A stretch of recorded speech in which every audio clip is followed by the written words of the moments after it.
Chaos is a big thing in Total War Warhammer. That's an understatement. It's massive. It's what the whole world revolves around. But if you come in with the idea of, I want to play Chaos, there's a dozen other questions you have to ask yourself. What playstyle do you want? Which gods do you align with? How much magic is the right amount? What's your end goal? How much wanton destruction are you okay with? And what's your opinion on whips? All questions that'll point you towards one campaign or another. As a newcomer to the franchise who fancied dipping my toe into the churning sea of chaos, I had no idea where to start, nor the answers to any of the above questions. Over the past few months, I've been slogging my way through the game, and the Chaos Gods were my next big hurdle. But rather than bite off more than I could chew, I came up with a test, a simple way to see where I wanted to go next, and which Chaos God I'd pledge my eternal soul to. 4 champions of chaos, 4 gods, 4 campaigns. Between Valkia, Festus, Azazel and Vilitch, I would find my feet in the warp and see which direction I'd go in next. And with each campaign, I had certain expectations. Nurgle, I knew healing was the name of the game, and using said spells is a bit of a blind spot, so that would be good exercise. Big, beefy monsters kept alive for as long as possible to maximize their effectiveness. For Khorne, I figured I'd be in my comfort zone as I'd enjoyed more aggressive melee rush factions so far, with greenskins and beastmen. Slaanesh I had absolutely no experience with. Apparently Azazel is second only to the Dark God in terms of beauty and allure. Not sure who was judging that contest, and I anticipated some more indirect campaign mechanics. Tzeentch I was expecting a lot of magic, just a whole ton of spells. A big old crash course on being better at that whole part of battle, which I sorely need. Barriers are a part of the game which are new to me, and I'd had recommendations that said barriers can be useful for learning cycle charging, which is a skill I certainly want to improve in.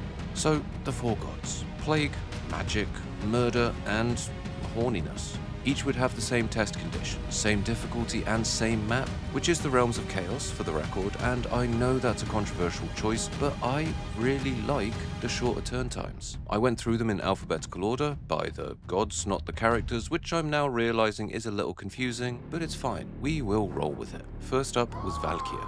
And unsurprisingly, my expectations of constant wanton slaughter, that was pretty much the experience through and through. I'd learned the importance of keeping the campaign momentum going via other aggressive factions, but Valkia turbocharged that. If you stop fighting, you stop getting souls. If you stop getting souls, your patron god of murder and malice starts getting hangry, and that's not good for anyone.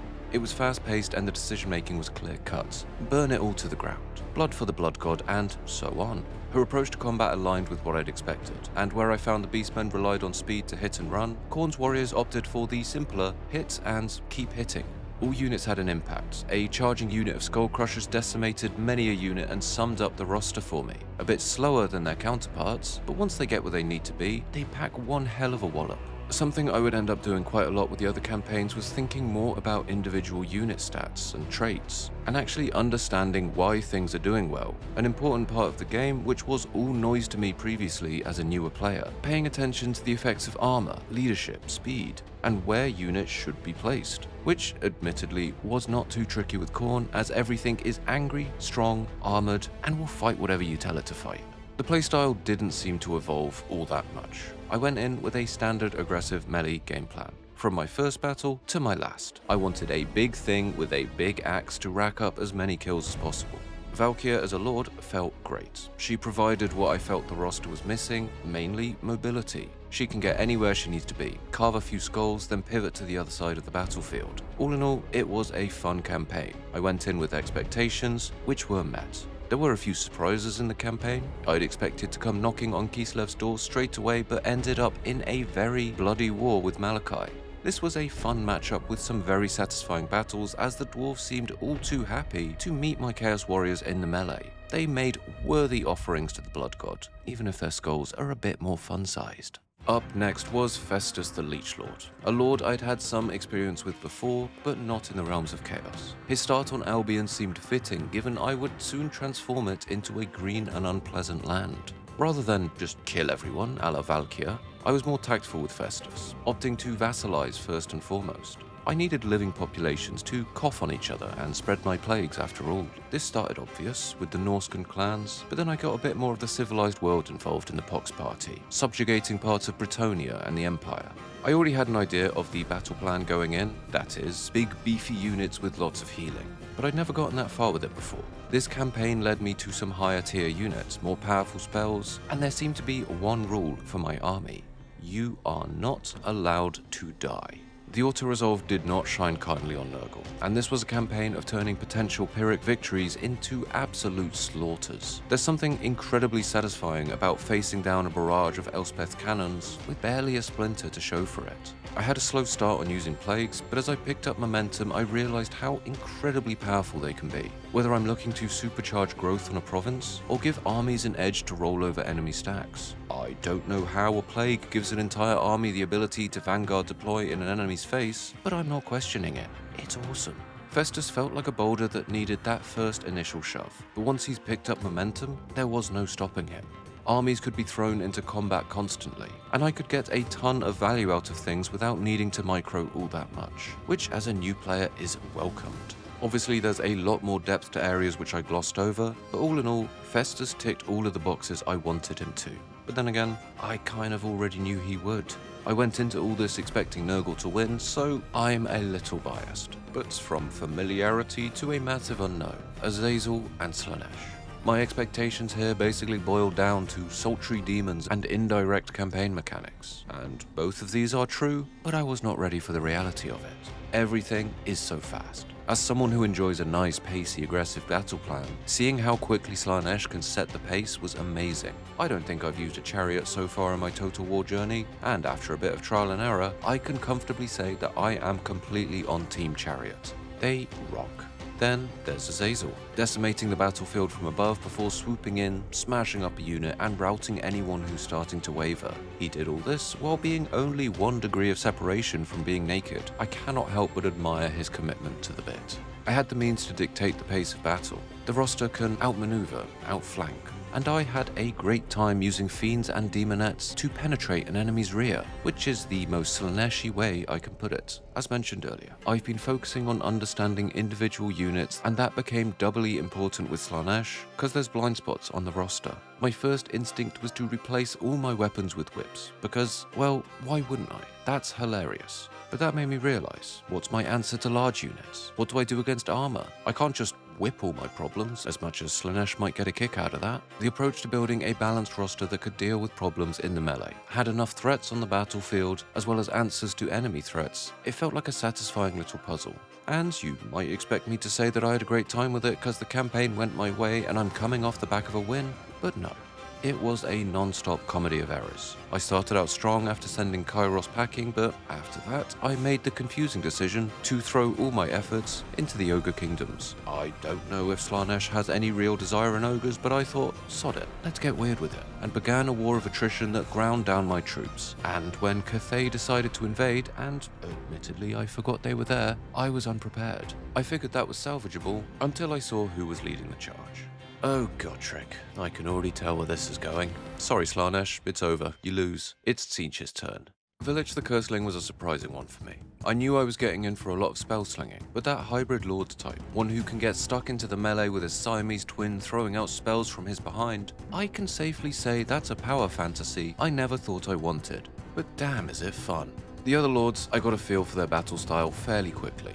Tzeentch still has me guessing. I haven't played with barriers before, so I'm wondering, am I supposed to be consistently disengaging and charging back in to give time to recover? And how would one even do that with a front line? I'd had it suggested to use barrier almost like a timer to cycle charge cavalry, and that proved really useful. I will say, as a newer player, cavalry units have a lot of unknowns tied to them, and being able to have a visual indicator of when you should pull out and go back in for another charge, incredibly useful. Once more, I lent into the vassalizing approach with Vilitch, and was able to unite Norsca under my banner. There was even an opportunity to beat up some Skaven, which I always enjoy, and his placement on the map gives a straightforward path. Unite, prepare, and then descend on the Order Tide. While I'd anticipated the battle plan being a bit more reserved, I found myself keeping up with the melee rush game plan, using spells to dictate tempo rather than play reactively and defensively. Whether that's correct, you tell me.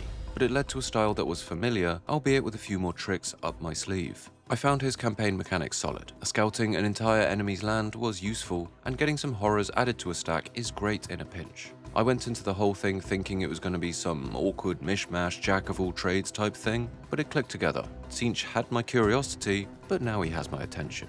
So, some of the campaigns delivered what I was expecting. Others took me by surprise. Khorne drew me in with the promise of non-stop battle and carnage. It delivered. Did it offer much more outside of that? Not really, but hey, if you're drawn to Khorne, you know what you're getting yourself into.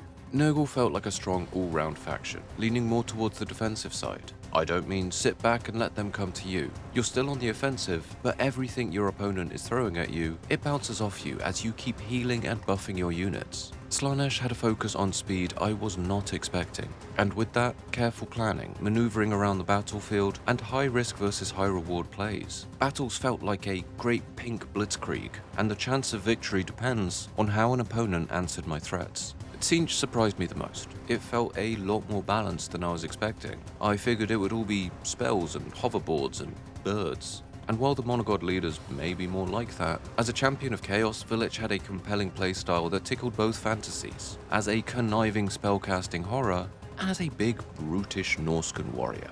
But which is the best? Well, that's not something I can answer, but I can tell you which of the four gods I will be diving into next, whose campaign mechanics, battle style, and whole general feel got its hooks into me.